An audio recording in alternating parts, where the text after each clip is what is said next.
In Greek mythology, the Trojan War was fought between Greeks and Trojans over the abduction of a Greek queen by a Trojan prince. The war was narrated in many works of Greek literature, including the Iliad and the Odyssey by Homer, and other fragmented sources from that period.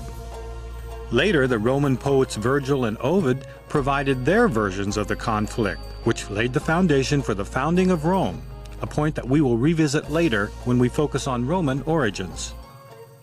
As a mythological account, the conflict was attributed to a quarrel between the goddesses Athena, Hera, and Aphrodite, who asked the Trojan prince Paris to resolve the question of which was more beautiful. Paris chose Aphrodite, who then caused beautiful Helen, wife of the Greek king Menelaus, to fall in love with Paris. Paris took Helen and some of Menelaus's treasure to Troy, precipitating a war between Greeks and Trojans. The war persisted for 10 years, with terrible losses on each side. The city of Troy finally fell when the Trojans were tricked into accepting the gift of a wooden horse, the Trojan horse, which concealed Greek soldiers who opened the formidable gates to the Greek army. In great haste, the Greeks burned the city and slaughtered most of the Trojans, except for some of the women and children, who they kept or sold as slaves.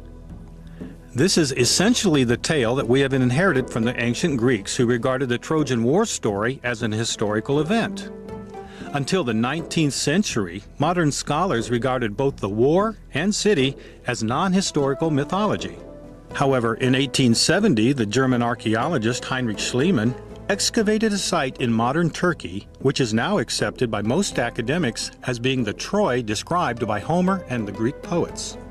But the archaeological evidence cannot definitely address the historical reality behind the Trojan War stories. Did Helen really exist? If so, was she a willing participant in an elopement with her lover Paris? Or was it a brutal abduction as portrayed in many paintings by artists throughout the centuries? Was there really a Trojan horse that allowed the Greeks to slip past the daunting fortifications of the city?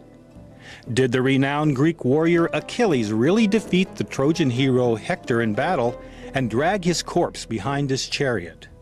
Did the seemingly invulnerable Achilles actually die from a wound to his heel?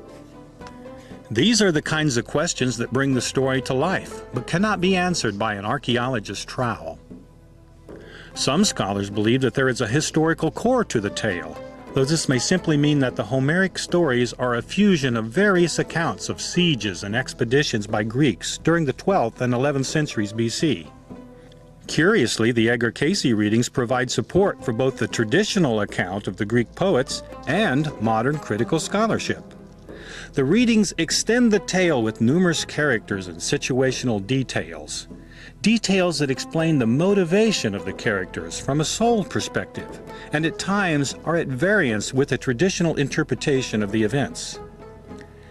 In the dozens of readings given for individuals who were said to have past lives during the Trojan War, Cayce consistently emphasized the reality of the story as more than just myth or legend. He often used the term Trojan Wars in portraying the struggle as an ongoing conflict, which was not restricted to the city itself, but extended out into the Mediterranean as far as modern Italy. Cayce stated that the siege of the city of Troy, as described in Homer's Iliad, was triggered by the abduction of Helen, and that the motive of the Trojans was coldly calculated to instigate a war with its long-standing rival. Thus, the transfer of Helen from Greece to Troy was based on a military and political agenda, rather than simply a love affair that got out of hand. Cayce actually gave a reading for a woman which stated that she was an incarnation of the soul entity who had a past life as Helen of Troy. Living up to the legend, the Helen of Cayce's readings was indeed beautiful, intelligent, and spiritually developed. Her removal from Greece was a forced abduction. In her 20th century incarnation as Adeline Blumenthal, she was a housewife married to a New York stockbroker. Her reading noted that she had a tendency to hold a grudge and a determination to get even when angered.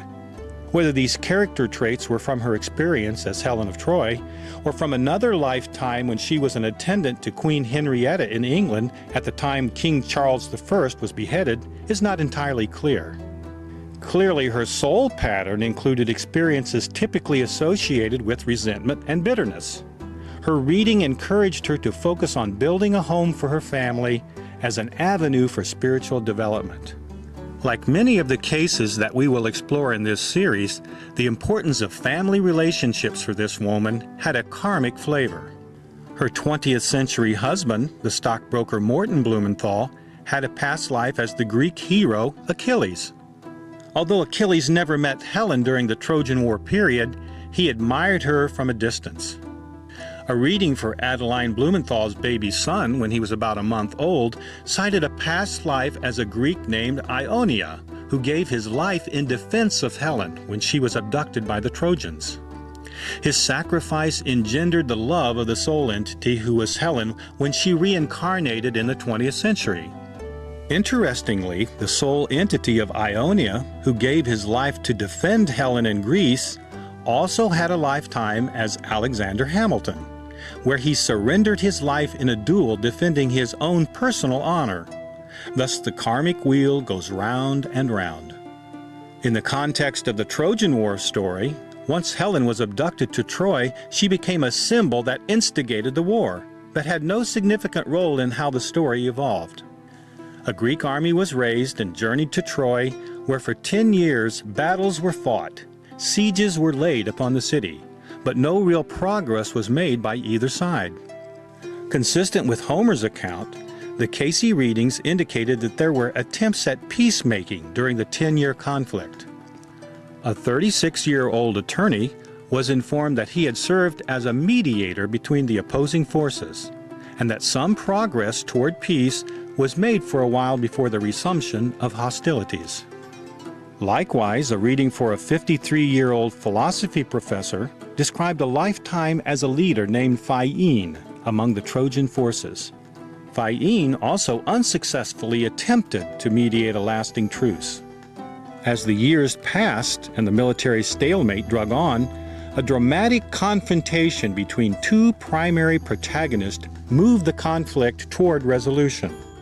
The Greek Achilles and Trojan Hector, each the strongest and bravest hero for their side, fought to the death.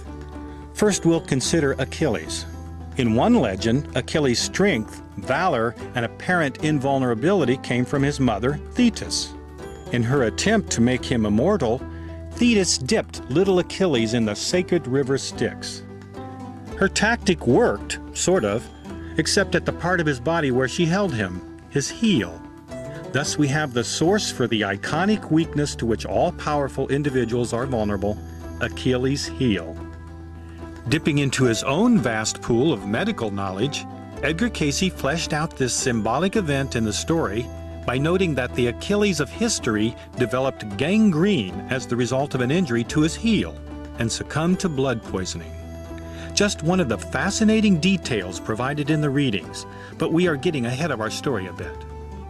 In Cayce's account of Achilles' development, he also pointed to Achilles' mother as the source of her son's greatness. Rather than a mystical baptism or such, Cayce attributed Achilles' strength directly to his mother's own power that allowed her to dominate everyone around her, male and female. In the Cayce reading given for this woman during her present incarnation, it was noted that she had the ability to destroy or make men. As Achilles' mother, she saw to it that he had every opportunity in education, physical training, and in the socio-political arena in the region near Athens where he was born.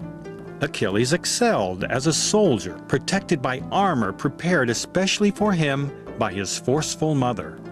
In her 20th century life, she was employed by Morton Blumenthal as a saleswoman, so mother and son were reunited, this time apparently with the son in the position of higher power. But as Blumenthal observed, she sort of backed me to the wall. She has the personality that rules, is as a mighty queen of old, and men and women all seek her favor. Incidentally, her reading cited a past life as Joan of Arc in medieval France, another powerful woman who had a notable historical influence. With regard to Achilles' character, tradition attributes to this mighty hero the capacity to enter a rage that, when crossed, exhibited devastating power. But Achilles was a complex individual with conflicting tendencies. Casey's description of Achilles portrayed an outstanding combatant with a capacity for destruction, yet also a warrior with a heart. Whereas Achilles in myth and modern media is sometimes portrayed as motivated primarily by self-glorification and the obsession with immortality through legend, Casey's Achilles was motivated to a large degree by the pursuit of truth. Casey's Achilles fought for the common people who revered him. As the Trojan counterpart to Achilles, Prince Hector was depicted in legend and art as the noble, highly principled, brave, and benevolent Trojan warrior who fought to the death defending his people from the invading Greeks. Edgar Cayce gave a reading for a 33-year-old Ohio businessman named Arthur Lammers, who was said to be the reincarnation of the mythic Hector. Contrary to the legend, Cayce's readings portrayed Hector as cruel and despised by many of his own people, who called him the one without heart. Cayce described Hector as a usurper and tyrant. The gripping confrontation between Achilles and Hector has been graphically portrayed in art and media throughout the ages. After a brutal battle, Achilles killed Hector and drug his lifeless body behind his chariot around the walls of Troy in a barbaric victory lap of self-glorification that demoralized his enemies.